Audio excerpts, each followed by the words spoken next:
Ladies and gentlemen, it's John Byrne. Woo! Thank you. Cheers. Oh, thank you. Thank you.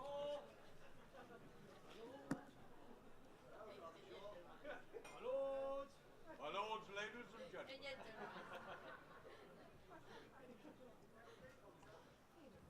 Hello, very welcome to the 25th birthday.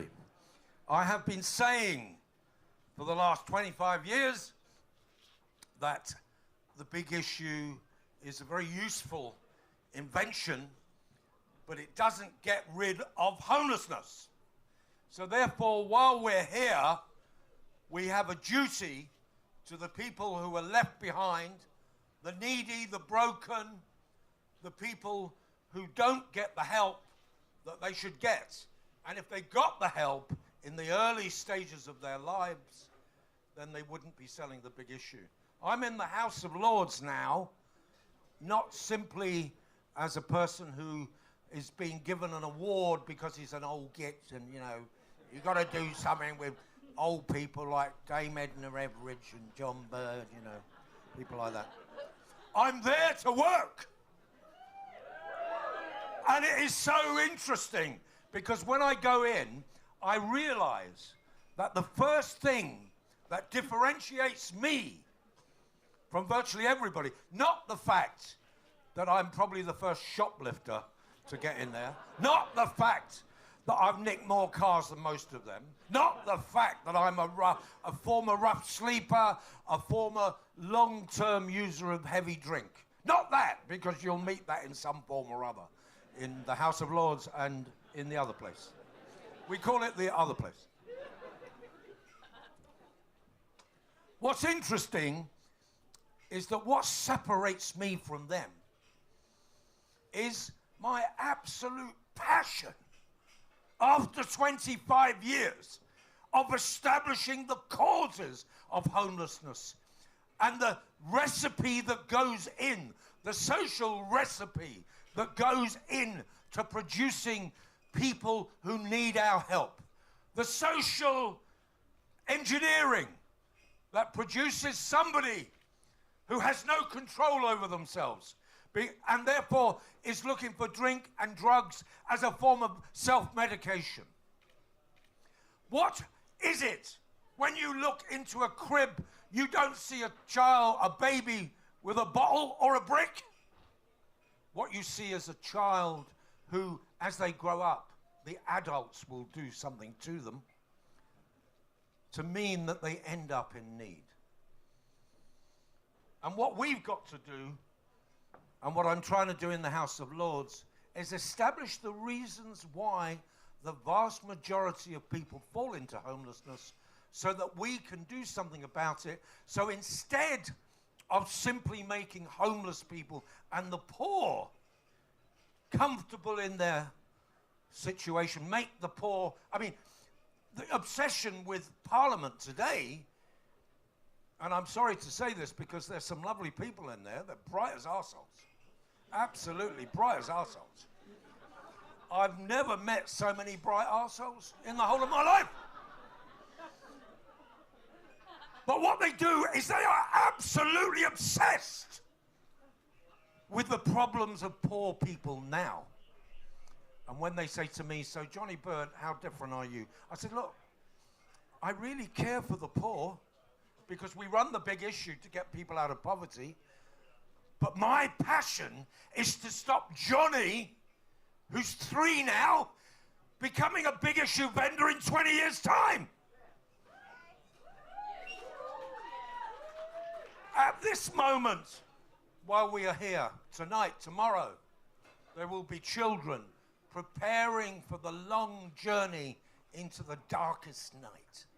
And that dark night will bring them to the big issue in 20 years, 10 years' time. And we have to address that.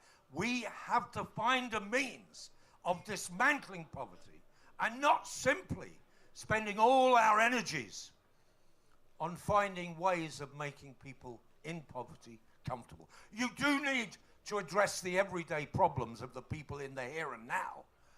But somewhere, some way, we have to address the fact that if you're on social security, it's not social opportunity.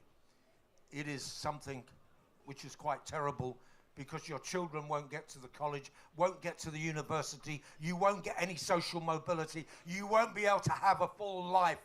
You are living on rations, and you're an internal refugee, and in my opinion, you don't even live in democracy if you live in poverty. Poverty and democracy don't go together, because poverty is about a lack of choice. And democracy is about making choices for yourself. Anyway, we invented the big issue 25 years ago. Phil, who there was the first person I chose. And people said to me, when I went down to the body shop to get some of the money they were giving us, they used to hand it out in small amounts, because they didn't trust me. Would you? And I go down and they said, who's this bloke? And I said, oh, this is Phil. So what's Phil good at? I said, well, he's got a blazer. And they said, what do you mean he's got a blazer? I said, well, he's got a blazer with one of those big things on, so he knows how to talk to the police. And he's actually a public school boy. And me and the police, I'd meet the police and I'd break out in a sweat. Largely because of my relationships with them over the previous 20, 30 years. And Phil, he said, what else is he good at? I said, he's fucking good at playing the guitar. A great guitarist. He ended up playing with the Animals. He was the lead singer at the Animals. And he's done all sorts of things. He's recorded all sorts of things. But people said, why did you choose him? And I tell you why I chose him. It was because he had an incredible sense of humor.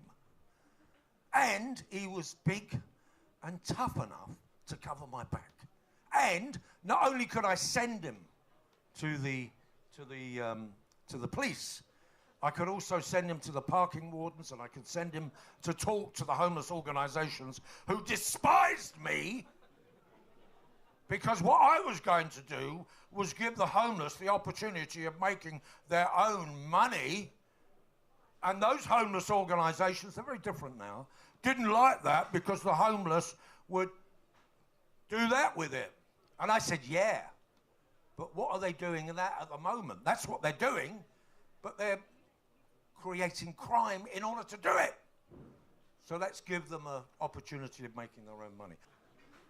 So we started on the double yellow lines of the West End of London, and we moved to places like Scotland and Wales and the north of England, Manchester. We moved to Russia. We moved to other parts of Europe, and then we moved to the Far East. We moved to Australia. We went wherever the Bastille of poverty through homelessness was manifesting itself. Wherever it was. The only place we didn't go to the coal parts, because you never see homeless penguins, and you never see homeless polar bears. But if they were, we'd be there. The last 25 years has been a wonderful development in the lives of what the big issue has done, which we don't see here today. And that is the way that the big issue has changed society. It's changed the homeless industry. Sorry, the homeless sector. We don't call it industry because that's an insult. Anyway.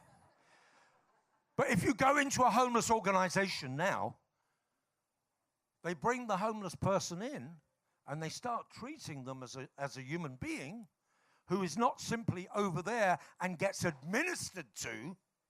In the old days, you'd go, oh, hello, oh, you're homeless, oh, you poor person, sit down there, let me pat your head and give you a sandwich, and then you can go and lay down in that bed, and later on in the week, we'll give you a key worker for an hour. All that's changed.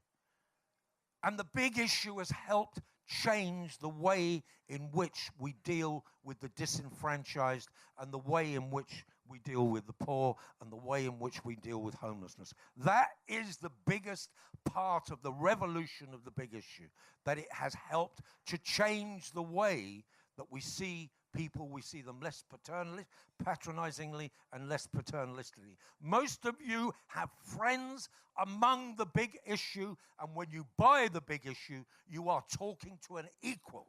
You are not talking to somebody who you're looking down upon and somebody who you are patronizing. Often, you will go to your big issue vendor and you might have had a bad night or a bad week, and your big issue vendor will enlighten you and make you feel good. It certainly has happened on the occasions when I've pretended I'm somebody else. I go around, hello there. I don't normally buy the big issue. This is one of them. I don't normally buy the big issue.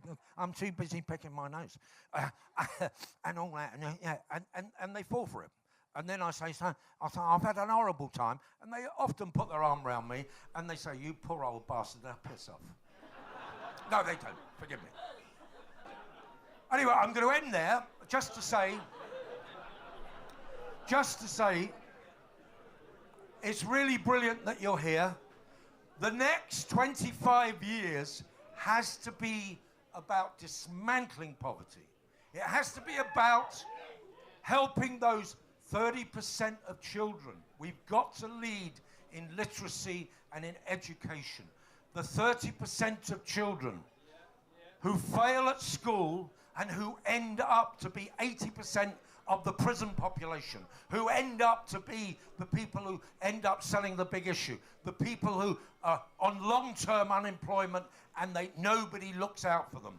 And if we really want to change the way we work in England, if we really want to dismantle poverty, then we have to get behind our teachers and get behind our schools and get behind all of those people who are taking the problems out of our young and who will hopefully lead to a better world. Look, I'm running out of words. This is the third talk I've done today. God bless you all. Thank you.